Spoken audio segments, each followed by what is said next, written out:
Welcome back to it again. We're still in the Bard's Tale, barding it up, or whatever the heck the verb of barding is. Last time we left off, I probably talked a bit too much about Mary Sue's writing in Japanese media, while we're also killing a bunch of undead. This time, we're probably going to talk a lot about stuff I have no reason to talk about. Well, I guess killing undead again. Yeah, I didn't clear this room out last time. I am definitely underleveled for this place, most likely. But looks like this is the last room of the area without any summons in it, so should hopefully speed up the other rooms, considering I can have summons in them.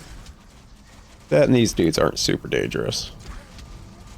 Not super duper dangerous. Oh, but that does give me an idea to talk about. So, around the early aughts, you know, 2000, whatever, to probably 2012. Like, I remember it really peaked around 2012. There was a huge, like, zombie boom in, like, horror media. And we're still kind of feeling the, effects of it all these years later.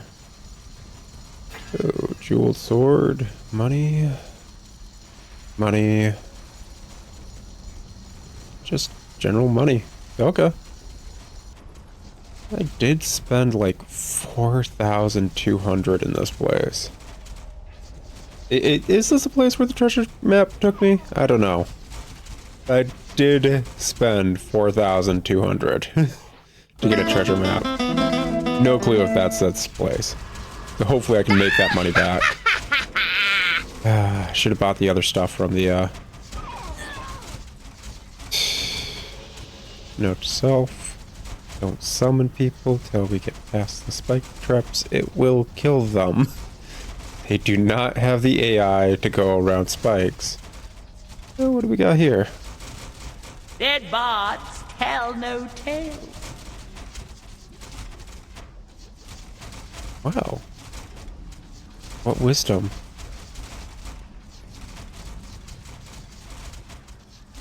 Jars.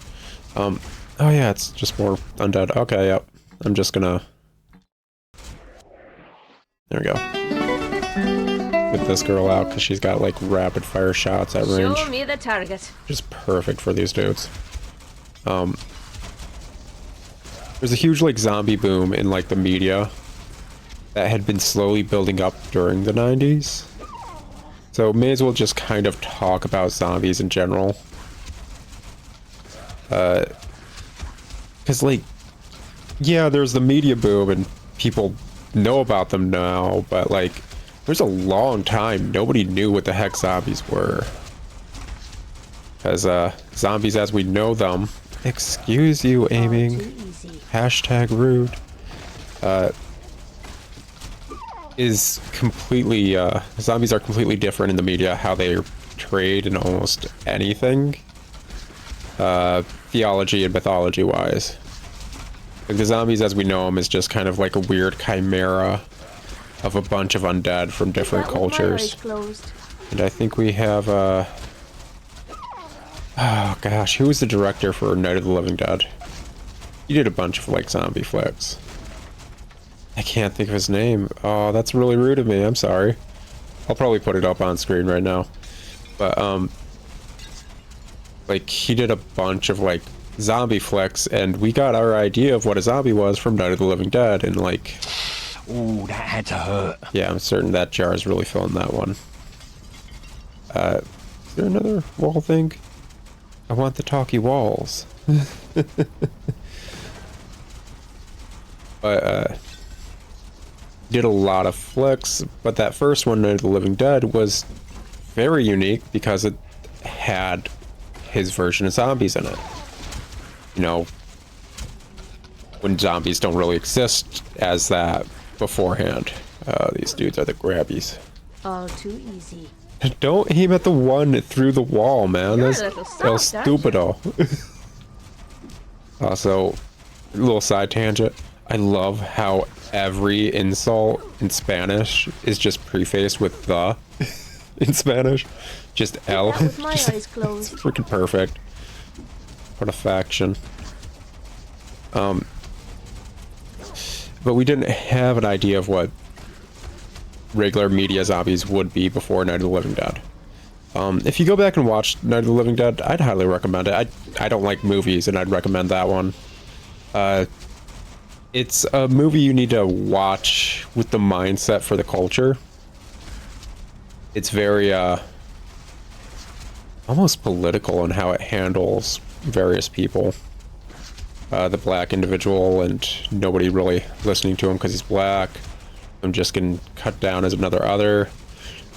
Like, Night of the Living Dead is probably the perfect zombie flick to actually go into the actual, like, allegories of what zombies are. And it's astounding because that was really one of, if not the first zombie flicks.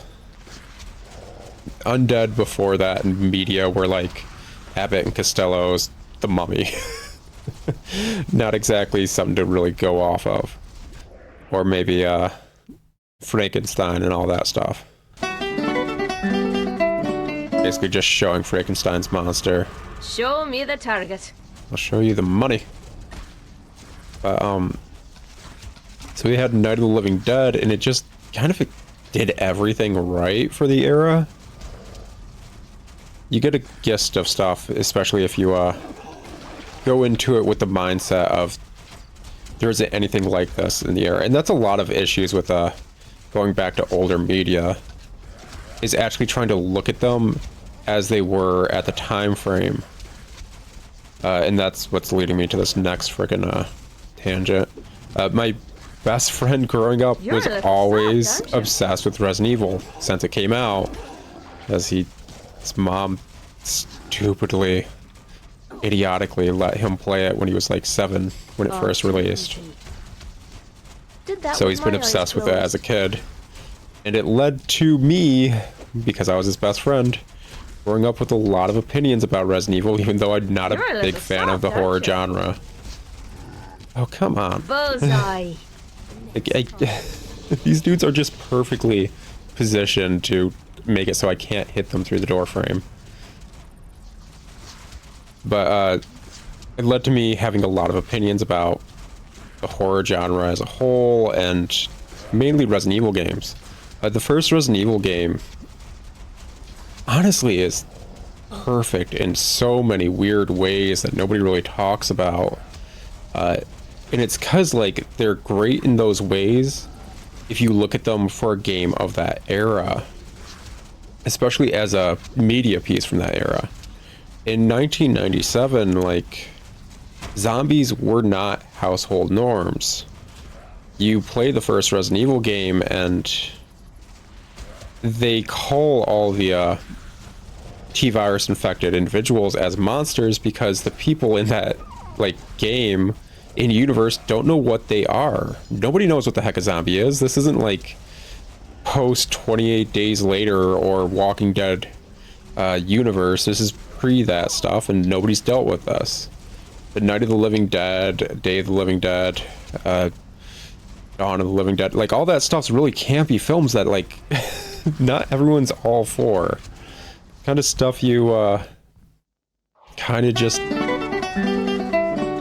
I don't know, take a friend or a date out to laugh at and enjoy and have a lot of fun with, without taking super serious, because, like, they're just campy films. They're low budget campy films. They do what they do well, but, like, they're not household names. They aren't. Like, heck, even Friday the 13th and Nightmare on Elm Street, all that stuff started as, like, indie film fest campy film stuff. It's weird that that stuff became more like a commonplace every day. Like, they endured that. And Zombie as a, like, just media piece did as well.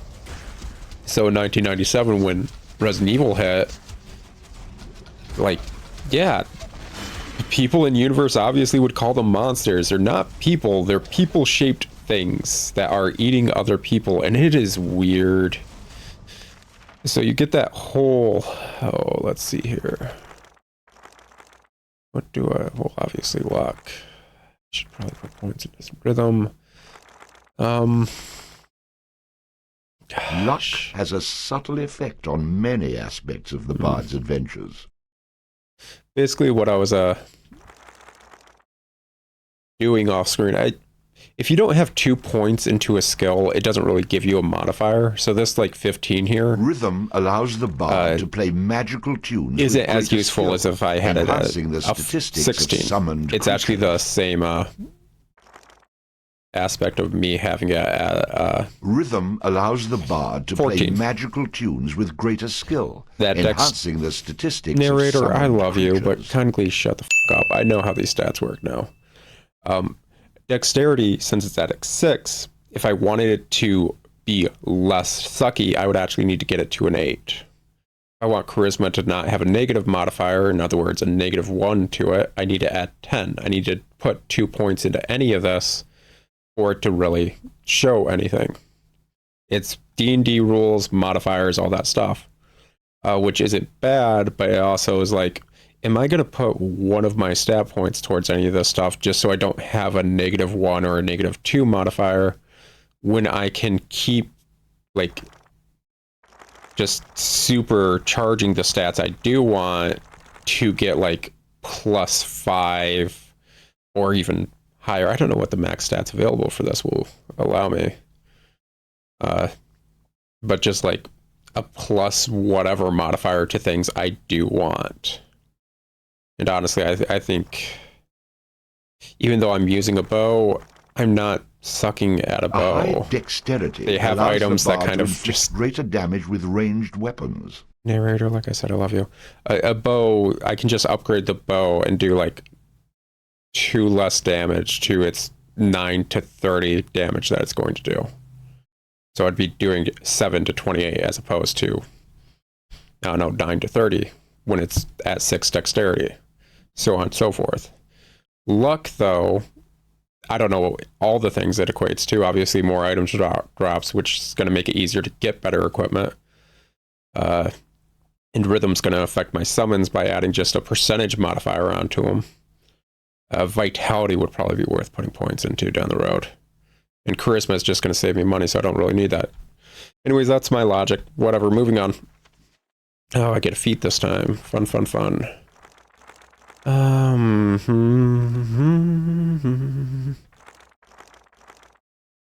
Oh. Allows the bard to fight with a dirk in one hand and a sword in the other.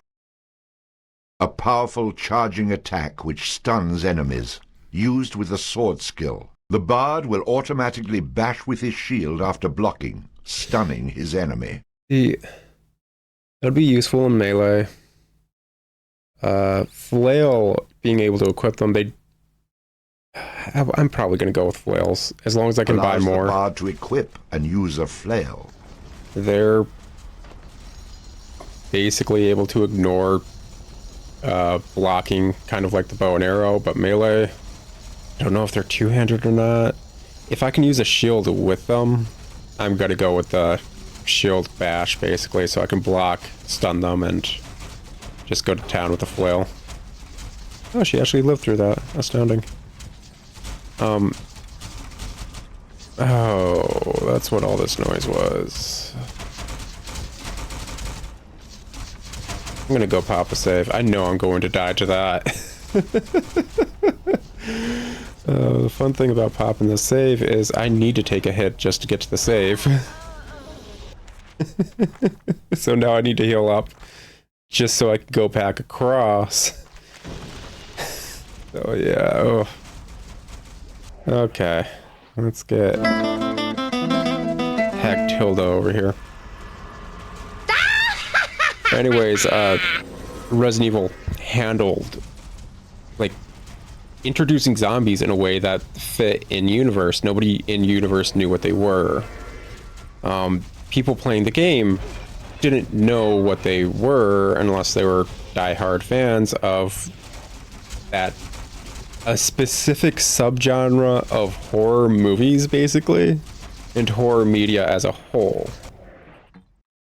Like, it's like several layers down before you get to zombies during like the 90s.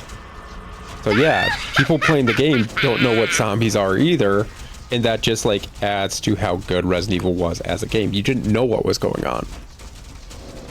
You didn't fully comprehend what was going on until you're reading the files and realizing, oh, this is horrible. And then we get to, oh, this is gonna effing suck. I'm gonna go right. Of course I horribly timed that. Can I attack these things? Can they? Nope, okay. Okay. Once again, the bard felt his magical powers dampened by the shimmering lights. Hashtag rude. This looks like it's covered in just funfetti sparkles, and it's like actually just covered in the kind of glitter that sticks to you and makes you feel gross. It's not about this. Can I go around you? Actually, better yet, can I punch you? Okay, I can't. Bummer drummer.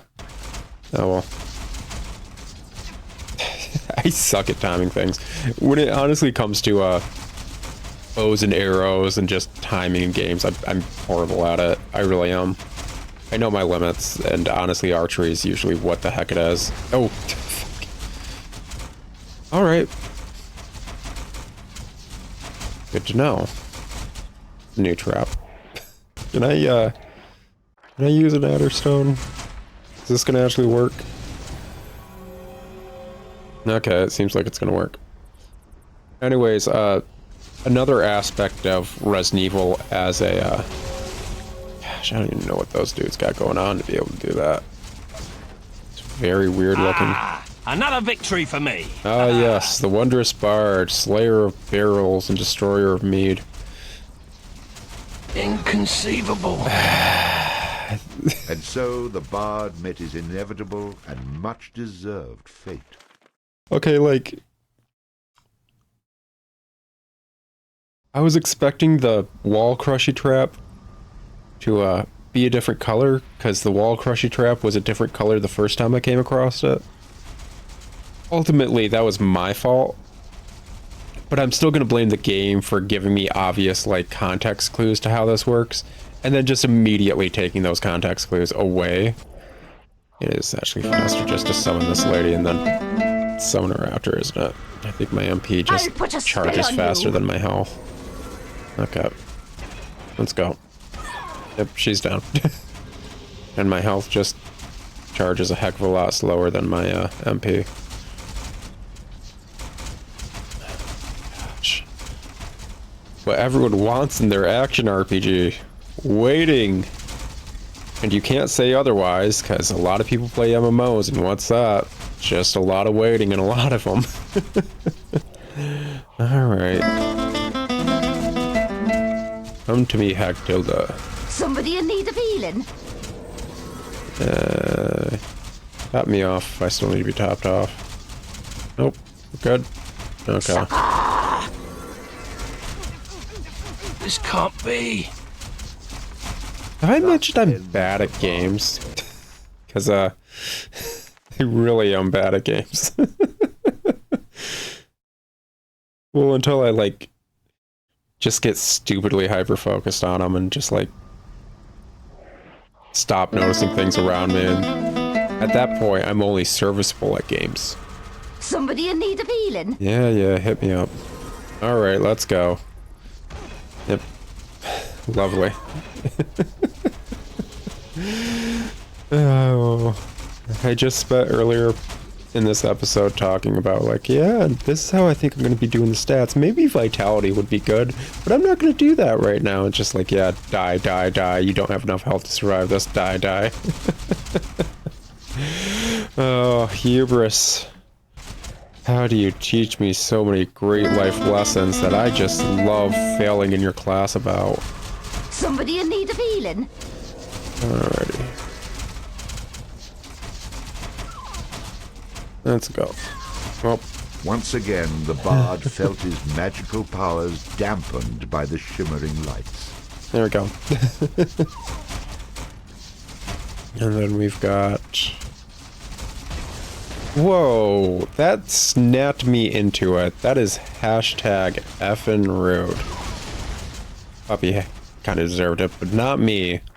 I was like edging closer to try and like see if I can get it out a bit before going. Was going. It's just like nope, nope, just snap. Actually, does it look different? Yeah, it's more easy to tell on this side. Yeah, and that just okay. Okay, cool. No real A. Oh gosh, this room sucks.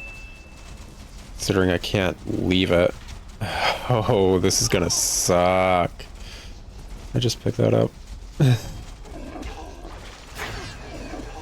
Yeah. I don't want to not kill these dudes, but that was some. I end up poisoned on top of everything else, man. Come on. You guys really decided to set up a really stupid area that's annoying. I feel like I'm playing Oblivion again with all its undead. And poisoned alien ruins and all that. Oh gosh. I'll tell you what, I'm gonna speed this up and probably talk to you guys on the other side at the end of the, well, at the start of the next episode. I'll talk to you guys later. It's reaching that time. I'll finish my stupid rant about Resident Evil and zombies another time. Ciao.